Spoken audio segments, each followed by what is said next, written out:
2-3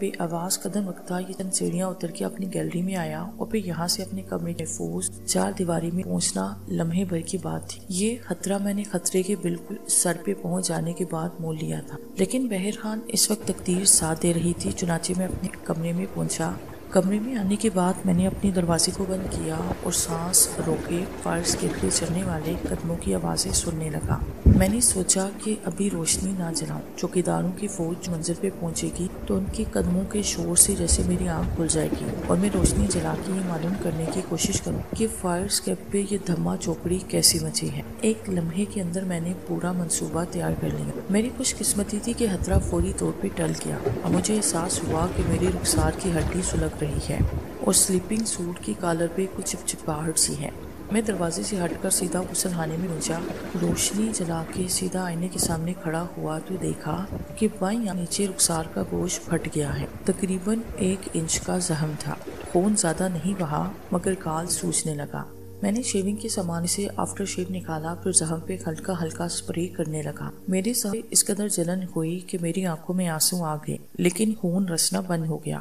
پھر میں نے تھوڑا سا پاؤڈر لگا کے شب خوابی کے کپڑے غسل خانے میں اتار پھینکے اور کمرے میں آ کے روشنی جلا لی۔ باہر کوریڈور کھلنے والا دروازہ بھرا ہوا تھا، میں نے کنڈی لگا دی۔ ہم اوپر جاتے ہوئے کمبل اور 2 تکیے لے گئے تھے۔ عالیہ نے کمرے سے جاتے ہوئے میرا کمبل اور تکیہ قالین پہ پھینک دیا اور باہر نکل گئی۔ بہر اس کی غیر دماغی کا قائل ہو، کمال کی لڑکی، اتنی چھوٹی سی عمر میں اس قدر ماہر ہو چکی تھی، لیکن ایک بار پھر میرے پورے بدن میں سرد لہریں دوڑ گئی۔ میرے خدا، میں نے کانپتے ہوئے ہاتھوں سے کمبل اٹھا کے جھٹکا۔ میں ایک بار پھر اپنے گلے میں رسی کا بندھا محسوس کرنے لگا۔ عالیہ کمبل کے ساتھ ایک تکیہ بھی اٹھا کر لائی تھی اور دوسرا تکیہ چھت پہ ہی چھوڑ آئی تھی۔ میں نے کمبل کو دوسری بار جھاڑا، تکیے کو اٹھا کے دیکھا، اس کے ریشمی غلاف پہ ہوٹل کا مونوگرام اور کمرے کا نمبر گڑا ہوا تھا۔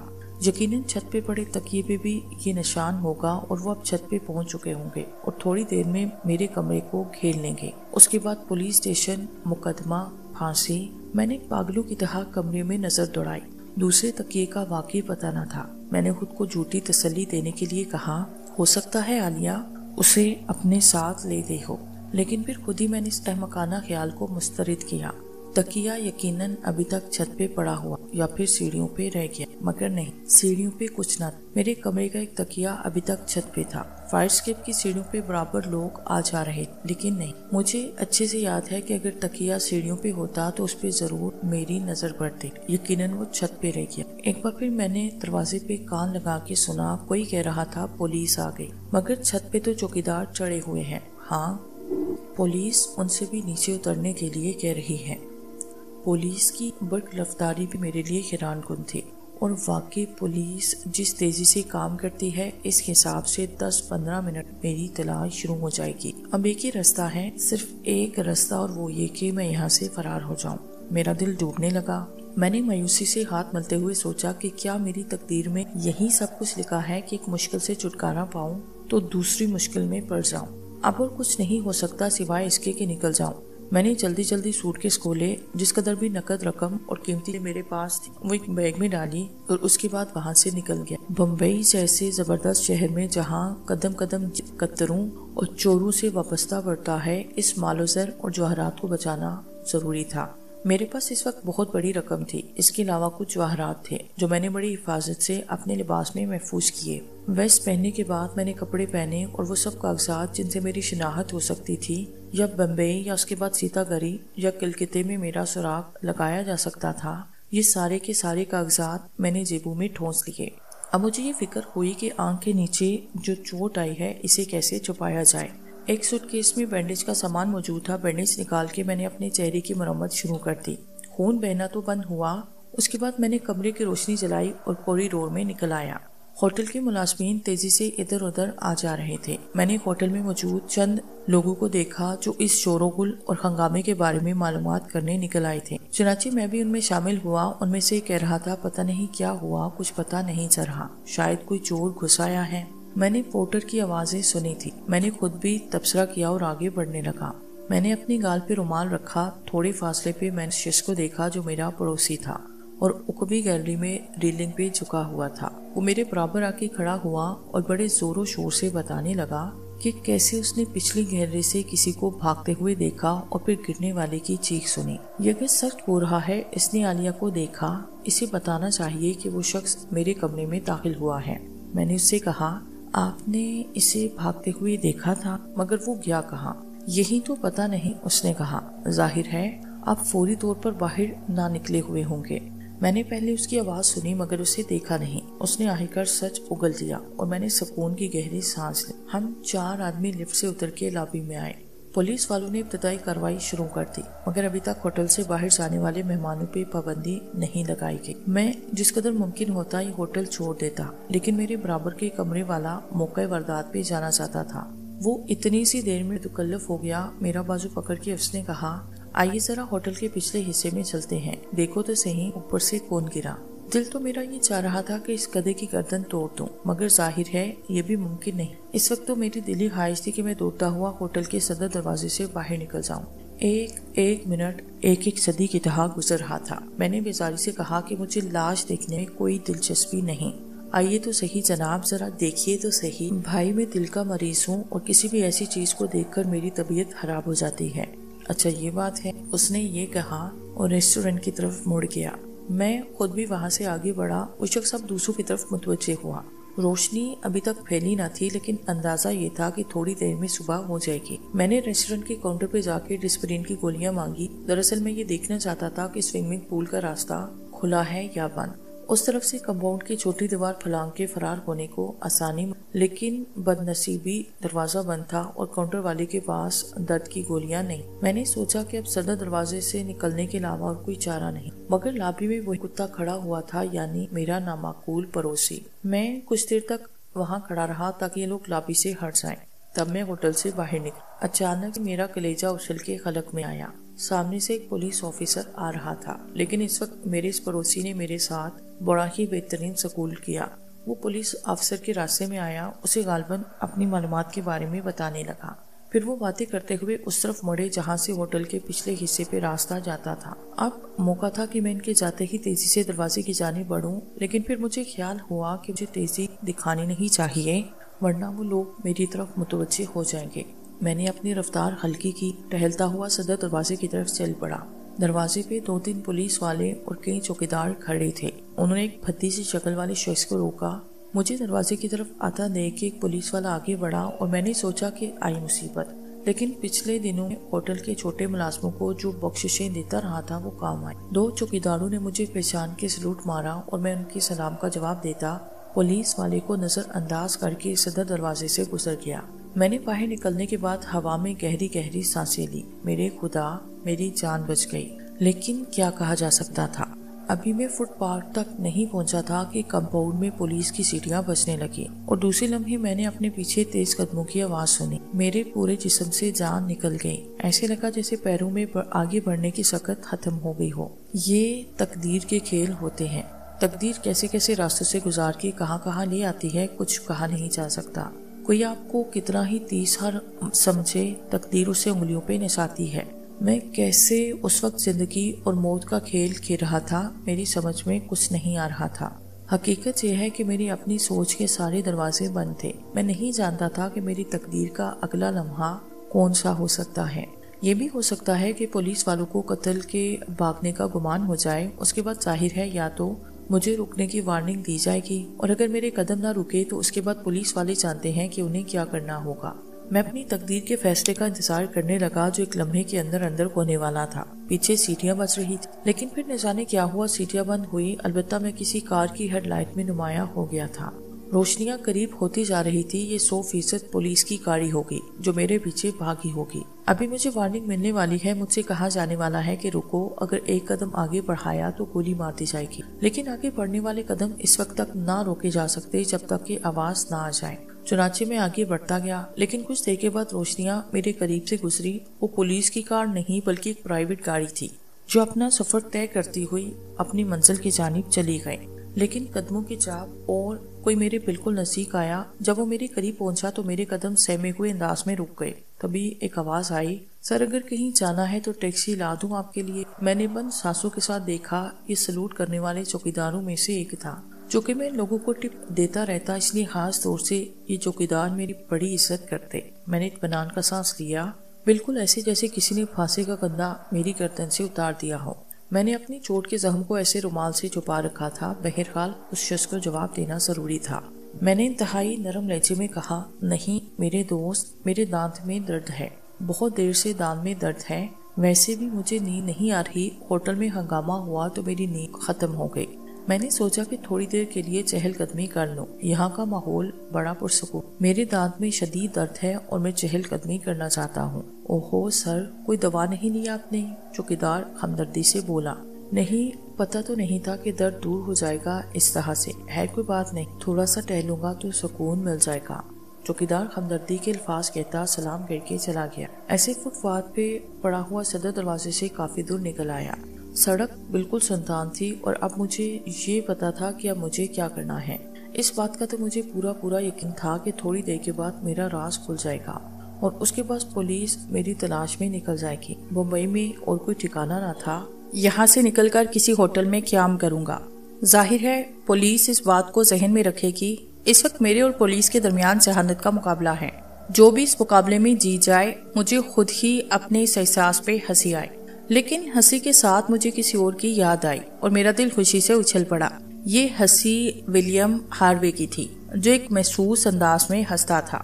اس وقت ہنسی پر مجھے اس کی ہنسی یاد آئی اور جب ولیم ہاروے یاد آیا تو دل میں خوشی کی ایک لہر دوڑ گئی۔ ولیم ہاروے اس وقت بمبئی میں تھا، اس کا جہاز بندرگاہ پہ لنگر انداز تھا اور اس کی مرمت ہو رہی تھی۔ یہ تو بڑی شاندار بات ہے۔ ولیم ہاروے اس وقت میری بھرپور مدد کر سکتا ہے، بس اس کے علاوہ اور کچھ سوچا ہی جا نہیں سکتا۔ چنانچہ میں نے اندازے سے بندرگاہ کا رخ کیا اور چلنا شروع کیا۔ میں یہاں سے ٹیکسی کا بندوبست کر سکتا تھا، لیکن میں نہیں چاہتا تھا کہ فوری طور پہ کسی کو یہ علم ہو کہ ہوٹل کا ایک فرد ٹیکسی میں بیٹھ کے یہاں سے کہاں گیا۔ حالانکہ بمبئی میرے لیے تقریباً اجنبی شہر تھا، لیکن ولیم ہاروے ایک دو بار اپنے جہاز پر لے جا چکا تھا۔ اس کا جہاز جہاں کھڑا تھا اس کا راستہ مجھے اچھے سے معلوم تھا۔ میں اپنی تمام تر ذہانت سے کام لے کے آگے کا سفر کرتا رہا۔ سنسان جگہ دیکھتا تو رفتار تیز کر دیتا، بلکہ ایک حد تک دوڑنے لگتا۔ اکا دکا لوگ آتے جاتے نظر آتے تو چہل قدمی کا انداز اختیار کر لیتا۔ صبح کی روشنی آہستہ آہستہ پھیلتی جا رہی تھی۔ بڑی سڑک چھوڑ کے میں چھوٹی سڑکوں اور گلیوں میں گم ہو جانا چاہتا تھا، لیکن بندرگاہ کے علاقے میں پہنچنے کے بعد ایسی گلیاں وغیرہ نظر نہیں آ رہی تھی۔ کشادہ سڑکوں اور بڑی عمارتوں کے علاوہ اور کچھ بھی نہیں تھا۔ پھر بھی میں نے حسب توفیق چکردار راستے اختیار کیے اور آخر کار میں ڈاک بورڈ کے قریب پہنچ گیا۔ اب اچھی خاصی روشنی پھیل گئی اور گودیوں میں کام کرنے والے رات کی شفٹ کے مزدور سڑکوں پہ آنا شروع ہو گئے۔ ڈاک بورڈ کے علاقے میں ہر کسی کو جانے کی اجازت نہیں ہوتی، لیکن ولیم ہاروے کے نام پہ میں اور خاص طور سے اس جہاز کے نام پہ میں وہاں سے جا سکتا تھا۔ بحریہ کے گارڈ روم سے کچھ دور میں نے اپنی جیب سے کنگا نکال کے اپنے بال درست کیے، رومال سے جوتوں کی گرد صاف کی، سگریٹ چلا کے بڑے اعتماد سے آہستہ مسئلے گارڈ کے قریب پہنچ گیا۔ اسے میں نے بات کی تو گارڈ نے مجھے ایک نظر دیکھا اور اس کے بعد بولا، آپ مجھے نہیں پہچانیں گے سر، لیکن میں آپ کو پہچان گیا، آپ کئی بار یہاں آ چکے ہیں۔ ہاں، اصل میں میرا دوست ولیم ہاروے یہاں ہوتا ہے اور اس وقت مجھے اس سے اہم کام ہے، سر آپ جا سکتے ہیں، اس نے کہا، اور میں سکون کا سانس لے کے ولیم ہاروے کے جہاز کی طرف بڑھ گیا، جو مرمت کے لیے خوش گودی پہ کھڑا ہوا تھا۔ اس وقت بھی جہاز پہ مرمت کرنے والوں کا ہنگامہ جاری تھا، لیکن جہاز کے فورمین کو یہ بات سمجھانے میں کافی دقت صرف ہوئی کہ میں جہاز پہ جانا چاہتا تھا۔ یہ فورمین ایک نیا آدمی تھا۔ ظاہر ہے ہاروے نے ہر شخص سے میری شناسائی نہیں کروائی تھی، لیکن اس سے اتنا ضرور معلوم ہو گیا تھا کہ مجھے لیفٹیننٹ ہاروے اس جہاز پہ موجود ہے۔ بس میں یہی کہتا رہا کہ یہ بحریہ کا جنگی جہاز ہے، اس پہ جانا میری اہم ضرورت ہے، لیکن فورمین مجھے آسانی سے اجازت نہیں دے رہا تھا۔ وہ کہہ رہا تھا کہ باہر کے کسی بھی آدمی کو جہاز پہ جانے کا حکم نہیں ہے۔ تو پھر تم یہ ایسے کرو کہ لیفٹیننٹ ہاروے کو یہاں بلا دو۔ سوری سر، یہ میری ڈیوٹی نہیں، اس نے خشک لہجے میں کہا اور میرا چہرہ غصے سے سرخ ہوا۔ میں عام حالات میں اس شخص سے نمٹ سکتا تھا، لیکن مجھے پتا تھا کہ میں اس وقت کسی قسم کی جھگڑا کرنے کی پوزیشن میں نہیں۔ میں جہاز پہ پناہ لینے آیا اور یہ چاہتا ہوں کہ یہاں میری موجودگی کا علم کم لوگوں کو ہو۔ میں نے بے بسی کی نظروں سے چاروں طرف دیکھا۔ بحریہ کی وردی میں بہت سے انگریز افسر جہاز پہ ادھر ادھر آ جا رہے تھے، مگر میری بدقسمتی کہ ولیم کہیں نظر نہیں آیا۔ وہ لوگ جو ادھر گشت کر رہے تھے وہ ڈاک بورڈ کے انجینئر تھے۔ سب سے زیادہ خطرہ انہی لوگوں سے تھا۔ بہرحال میں بے بسی کے عالم میں کھڑا ہوا۔ فورمین عجیب ضدی آدمی تھا۔ اپنا کام چھوڑ کے وہیں منڈلانے لگا اور میں الجھنے لگا۔ یہاں زیادہ دیر کھڑے رہ کے میں اپنی پوزیشن خراب نہیں کرنا چاہتا تھا۔